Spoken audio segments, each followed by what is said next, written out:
Composting turns waste into resources, boosts plant vitality, and builds environmental resilience. So how do you do it? I've got an expert coming on to show us on Across the Fence, just in time for gardening season. Hello, Vermont. Gardening season is the perfect time to think about your soil health. After all, healthy soil means healthy plants. And if nourishing your garden is your sole motivation for starting a backyard composting system, great.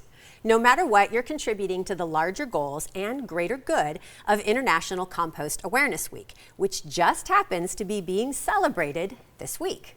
Joining me to talk about it and help you turn your food scraps into nutrient-rich backyard compost is Natasha Duarte, the director of the Composting Association of Vermont. Natasha, welcome back to the show. Thank you. It is nice to be here with you. An entirely different setup, I think, than we had last time.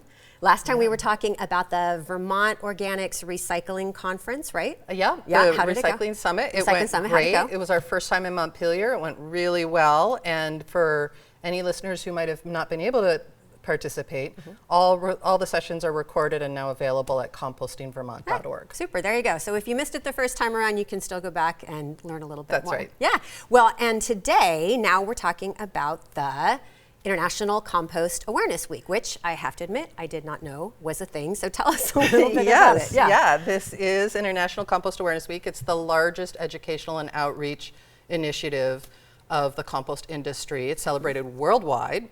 This year's theme is compost, feed the soil that feeds us. Feed the soil that feeds us. It's so poetic, but it's also Yes. super true, right? Because this is about It is. building soil health and Yeah, absolutely. And we think that either starting a home compost system or upping your game a little bit is a great way to celebrate and get the season started right. Yeah, well, and I have lots of composting questions because if you saw in the cold open, my system is, it's okay. I don't know if it's great. I know I'm going to learn a lot today, but all right, so let's talk about composting.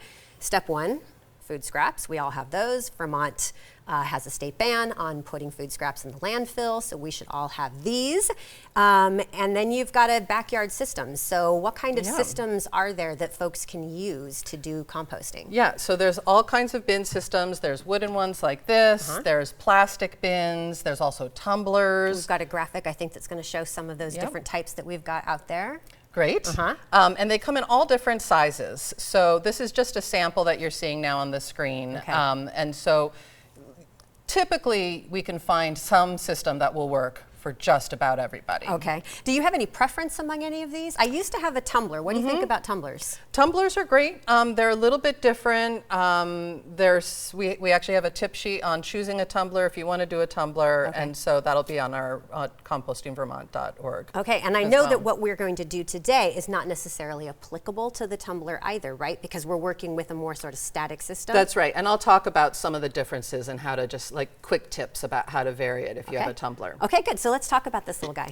Yeah, so this is, a friend of mine built this for me for events, which I love. There is a plexiglass front, which is great so people can really see in. And it I'm has assuming that most of the time a backyard system doesn't have the plexiglass. Backyard systems don't have plexiglass. That's right. This is really just so when I'm talking about it, people can hopefully really see inside and understand what I'm explaining. Right, because you're going to show us that actually the way that you've arranged everything inside of here is very purposeful in order to get to that really great organic, nutrient-rich compost that we want at the end. That's right. Not only to get to that great end result, but you really want to do it in a way that is safe and doesn't attract animals or create odors.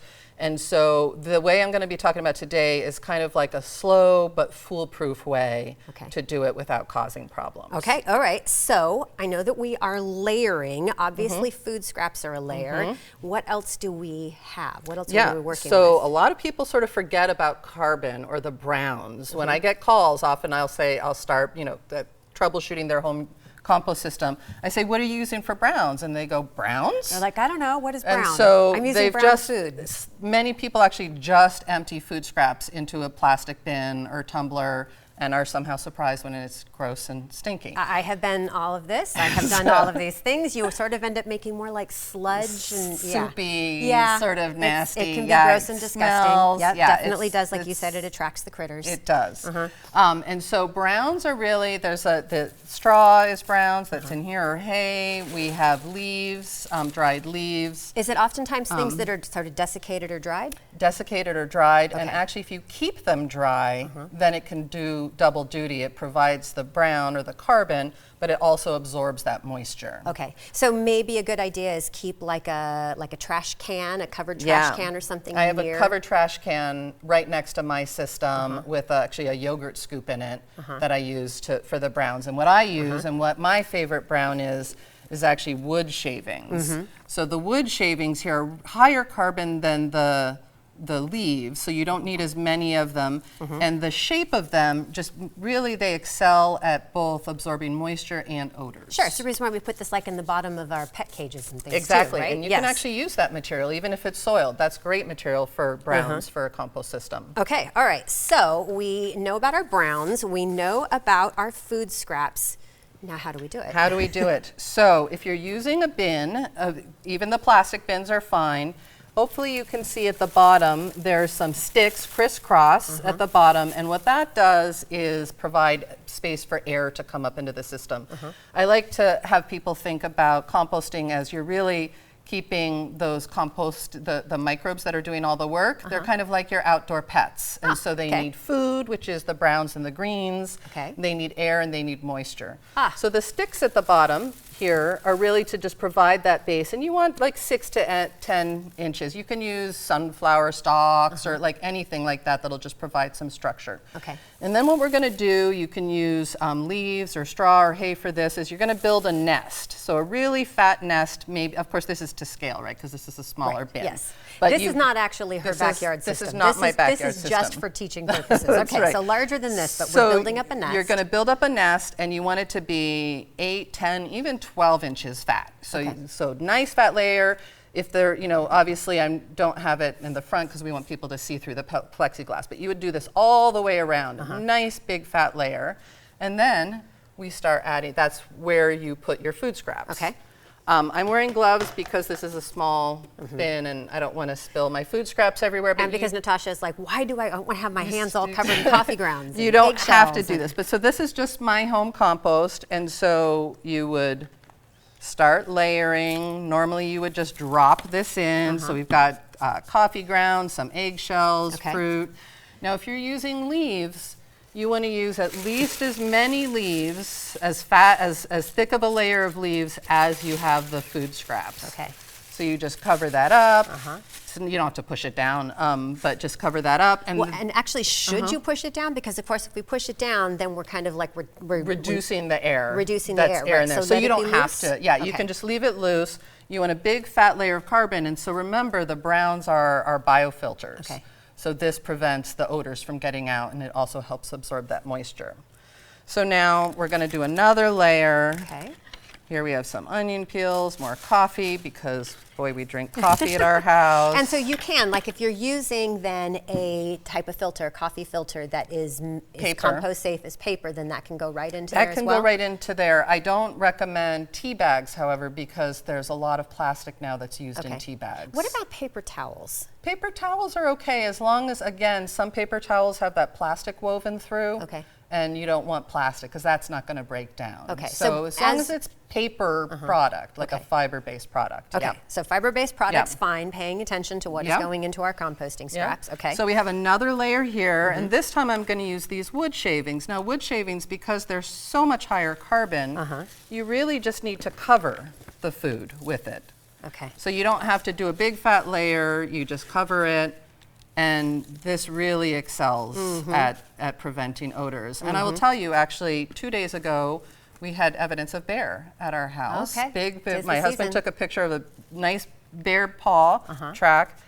Didn't go anywhere near our compost. So we've been composting in bear country for 18 plus years, have never had an incursion. And and this is in part due to the fact that you're This is in cutting part- down on all of those enticing That's odors right. that otherwise are saying to the bears, come over here, there's a nice little snack waiting for you. Exactly. Okay, so I have a couple of questions. So you've done this. How long does it take for the compost to break down, and when can you start to use it? Yeah, so when you do this method, it's assuming that you're going to do no other management. So you're not mixing it up, you're not, and also as things decompose, it's going to shrink in volume. So you'd be surprised how much you can get in there. This method assumes if you do it like this, it'll take about a year actually for it to fully break down. Now, and so we don't use it during that. So you don't use it during that. You're continuing just to layer layering and it. add. Okay. So if you have a bin, some of the bins you can actually open the front, sort of like this, except without the plexiglass, and either pitchfork out the top that's not quite done, and then you have the nice stuff on the bottom. We have one of the black bins, and what I do is actually I wiggle it and move it to the, we have enough spots so I can just move it right next to it, and then I pitchfork the fresher stuff back in, and that's how I get to my finished compost at the bottom. So do you recommend having maybe multiple bins too? Yeah, if you have the space, I definitely recommend having 2 bins, because if you fill up one bin, you can start on the next, and by the time the next one is full, the first one is likely ready to use. Okay, and then you've got a couple of tools over here too. So tell me about these tools. So for people who want to do a little bit more management, this is a compost auger, and so if often people try to use a pitchfork, but in a bin, it's really awkward, and so this goes straight down. Right there. Yeah. So this, you just turn it and it sucks it down, and then you pull up. And that's a way to keep those browns and greens mixed up. Sure, yeah. So the microbes have the food that they need. It's a little bit like my stand mixer. Yeah. This is a and then we've got a thermometer? Yeah, this is a compost thermometer. This is a pretty cold method. Things will break down, but it's not going to get too warm.